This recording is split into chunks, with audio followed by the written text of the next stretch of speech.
Bonjour, dans cette vidéo, je vais vous présenter un jeu que j'ai développé et qui s'appelle Arena. Alors il s'agit de ma première vidéo, donc j'espère que vous serez indulgents. Il s'agit d'un jeu de 2 à 6 joueurs à partir de 7 ans pour des parties de 10 à 30 minutes.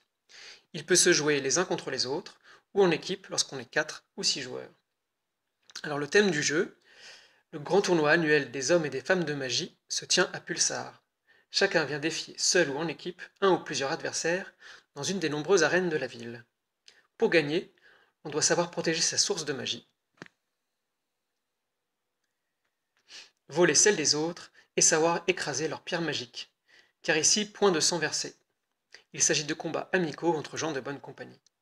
Chaque mage, sorcière ou magicienne place sa magie dans des gemmes, représentées ici par des cartes. Seulement, les plus puissantes sont aussi celles qui ont le moins de points de victoire, et le gagnant sera celui ou celle qui aura les pierres de plus grande valeur en points de victoire encore présentes dans l'arène en fin de partie. Alors le matériel, il se compose de cartes arènes, donc une quarantaine de cartes, qui permettent de former des arènes de taille et de formes différentes. Et puis une soixantaine de cartes pour 6 joueurs, avec 12 cartes par joueur. Alors regardons maintenant les cartes d'un joueur. Donc nous avons 12 cartes, celles-ci sont caractérisées par leur force. C'est le chiffre qui est marqué au milieu de la carte et qui est rappelé en haut à gauche pour lorsqu'on tient les cartes en main.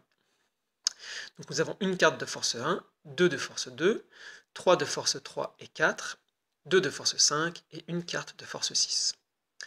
Ces cartes ont une autre caractéristique, c'est le nombre de points de victoire qu'elles rapportent en fin de partie, si elles sont encore visibles dans l'arène. Donc on voit que les cartes de plus petite force sont celles qui rapportent le plus de points de victoire.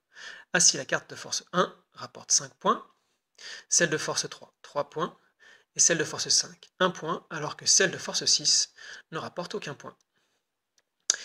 Il y a une carte particulière, c'est la carte de force 1, qui est la carte source de magie.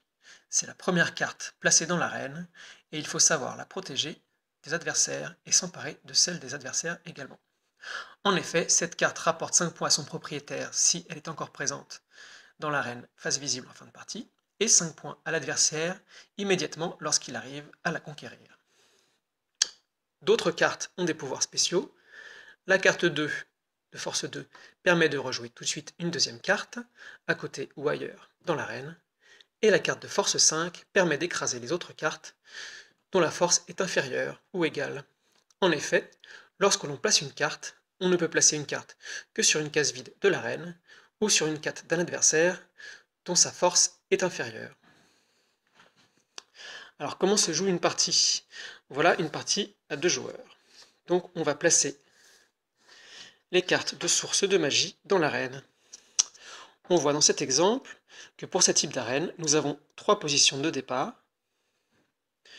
ce qui permet d'avoir des dynamiques et des stratégies de jeu différentes. Alors le tour de jeu d'un joueur est très simple, il va jouer une de ses cartes de sa main et la placer orthogonalement à une des cartes à lui déjà présentes dans l'arène. Donc au premier tour, le joueur jaune va jouer par exemple une carte de force 3 qu'il peut placer ici, ici ou ici. Imaginons qu'il la place ainsi.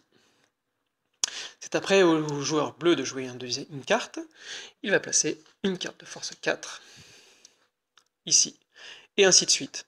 Imaginons que le joueur de force 2, le joueur jaune joue une carte de force 2, il a le pouvoir spécial de pouvoir rejouer, et il rejoue ainsi. C'est maintenant au joueur bleu de jouer, et ainsi de suite. La partie s'arrête lorsque chacun a joué l'ensemble de ses cartes, ou lorsqu'il ne peut plus poser une carte car sa force ne lui permet pas de poser la carte sur le plateau. Alors la partie s'arrête, et on compte les points de victoire encore visibles des cartes dans l'arène. Et si on a réussi à voler la source de magie de l'adversaire, cela nous rapporte 5 points. Voilà pour l'explication des règles. Alors, c'est un jeu qui a pour moi plusieurs forces, donc je fais ma partie VRP. Donc, il est accessible puisque les règles sont très simples, et il se joue dès 6 ans ou 7 ans. Il est rapide, à 2 joueurs, les parties s'installent et se font en une dizaine de minutes. Il permet donc de facilement le sortir avec des non-joueurs et d'initier des personnes aux jeux de société modernes. Il est intergénérationnel grâce à son thème. Les parents peuvent jouer facilement avec les enfants sans s'ennuyer et avec les grands-parents. Il est modulable, donc c'est un jeu qui a une grande modularité et donc une grande rejouabilité. Par exemple, à 2 joueurs, j'ai décrit 7 formes d'arènes différentes, et avec les positions des sources de magie, cela entraîne encore une plus grande rejouabilité. Et à 6 joueurs, par exemple, j'ai développé 3 formes d'arènes différentes. C'est un jeu sur lequel on peut facilement rajouter ou inventer des variantes. Par exemple, j'ai créé une variante Candy Crush pour 2 joueurs. Dans cette variante, la carte 6 a un pouvoir supplémentaire. Lorsqu'on la joue, on détruit l'ensemble de la ligne, toutes les cartes comprises, y compris les cartes arènes.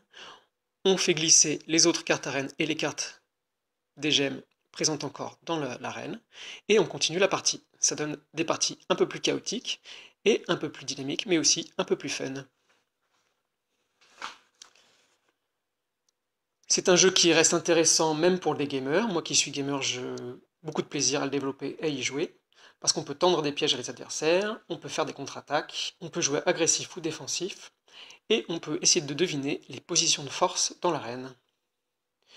C'est aussi un jeu qui prend peu de place pour jouer, et qui est facilement transportable, puisqu'il s'agit d'une centaine de cartes seulement. Et enfin, dernier avantage, il permet de jouer en équipe. À 4 joueurs, on peut jouer à 2 contre 2, et à 6 joueurs, on peut jouer à 3 équipes de 2 joueurs, ou à des équipes de 3 joueurs.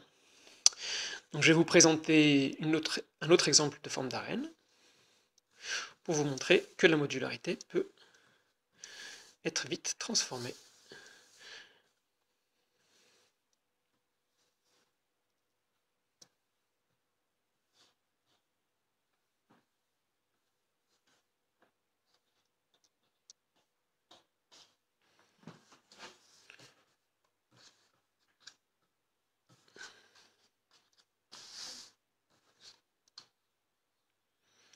Et voilà, en quelques secondes, on peut créer une nouvelle arène et partir pour une autre partie. Voilà, je vous remercie de m'avoir écouté, et puis j'espère que ce jeu vous a plu. Dans une deuxième vidéo, je vais faire avec ma fille un exemple de partie à 2 joueurs. Voilà.